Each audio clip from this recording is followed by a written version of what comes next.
Сәлем, бұл видеода мен саған облигация дегеннің не екенін толығырақ түсіндіріп беремін. Әдетте біз акция дегенді өте жиі естиміз, бірақ облигация дегенді азырақ айтамыз, иә? Сонымен кеттік. Облигация дегеніміз не?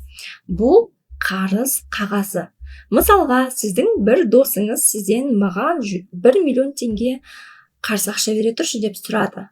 Бірақ сенімдірек болсын, нотариуске барып, мен сенен 1 миллион теңге алдым. Оны ай сайын үстінен осынша теңге пайызын беріп бөліп тұрамын. Және бір жылдан соң толық 1 миллион теңгеңді қайтарып беремін деп жазып беруі мүмкін. Немесе жаңағы қарызды қалай қайтарып береді? 1 миллион теңгені 2 рет 500 мың теңгеден бөліп қайтарып беремін дей ме? Жоқ, бірден төлеп қайтарып беремін дей ме? Міне осыны жаңа нотариуске барып, екеулеріңіз құжат түрінде келісіп алуларыңыз керек, иә? Тура сол секілді облигацияның ерекшелігі, сіз қарызға ақшаны досыңызға бермейсіз, мемлекетке және компанияларға бересіз. Иә, мемлекет те, компания да сіздің ақшаңызды алуға ниетте. Қалай? Кез келген компанияның дамуы үшін, үлкен жобаларды жүзеге асыру үшін ақша керек, қаражат керек. Компанияның қаражат тартуының бір жолы акция екенін түсіндік, және тағы да бір жолы бар, бұл облигацияларын шығару. Яғни біз инвесторлар компанияларға қарызға ақша береміз. Сол ақшаны компания өзіне қолданғаны үшін бізге үстінен пайызын беріп тұратын болады, пайызын төлеп тұратын болады. Облигациялар тура акциялар секілді қор нарығында саудаланады, яғни оларды біз брокерлер арқылы сатып аламыз және сата аламыз. Облигацияны кімдер шығарады? Бірінші, мемлекет. Мемлекет шығаратын облигацияларды біз мемлекеттік облигациялар деп айтамыз, яғни оны бізде ұлттық банк, үкімет, әкімдіктер шығарып жатады. Және екінші, компаниялар. Компания шығаратын облигацияларды біз корпоративтік облигациялар деп айтамыз. Мысалға, BI Group'тың облигациясын немесе КМФ банктың облигациясын алсаңыздар болады. Мысалға, BI Group'қа сіз облигациясын алу арқылы, яғни оған қарызға ақша беріп тұрсыз ғой, иә? BI Group не істейді? Жаңа тұрғын үйлерді салады, жаңа мекемелерді салады. Содан көрген пайдасынан сізге пайыз төлеп тұрады. Міне, түсінікті ғой, иә?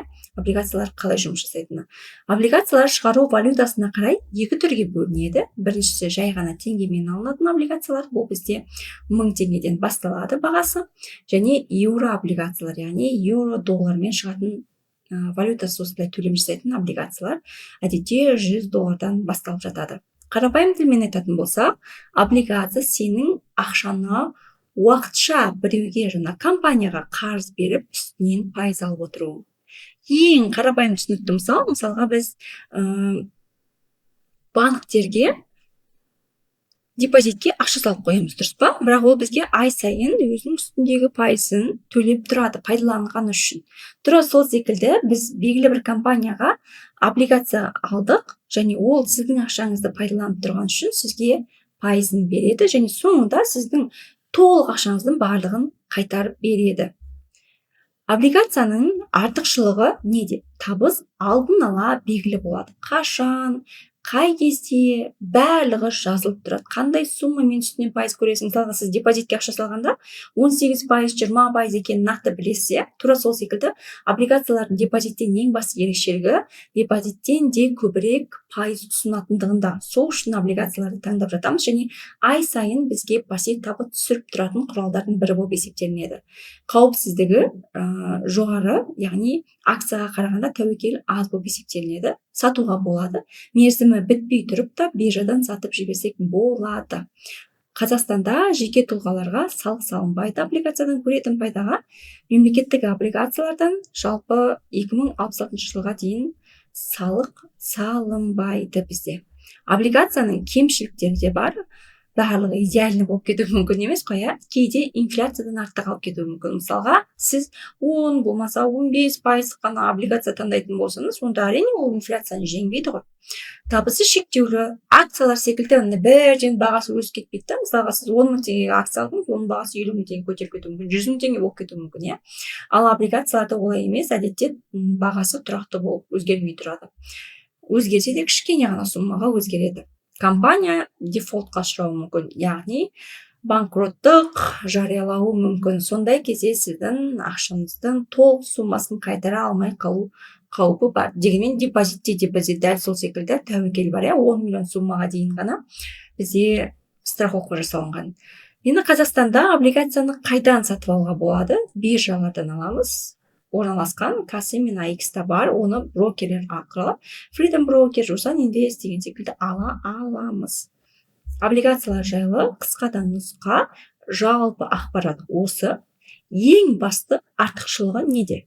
Не үшін облигацияны алу керексіз? Бірінші кезекте депозиттен де жоғары пайыз ұсынатындықтан, яғни 22, 23, 25 пайыз, инфляцияға байланысты ол пайыздар одан да жоғары болуы мүмкін. Екінші себебі, ай сайын сізге купон түсіріп тұрады. Яғни бізде акцияда түсіріп тұратын ақшаны біз дивиденд деп айтатын едік қой, ал облигацияда купон деп айтамыз. Ай сайын сізге депозит ұқсап ақша түсіріп тұрады. Купондарды сіз 6 айда бір рет түсіретін таңдасаңыз болады, немесе жылына бір-ақ рет. Мендегі облигациялар әдетте ай сайын маған купон түсіріп тұратын облигациялар. Осымен бүгінгі видео сабағымыз тәмам. Қайырлы білім болсын.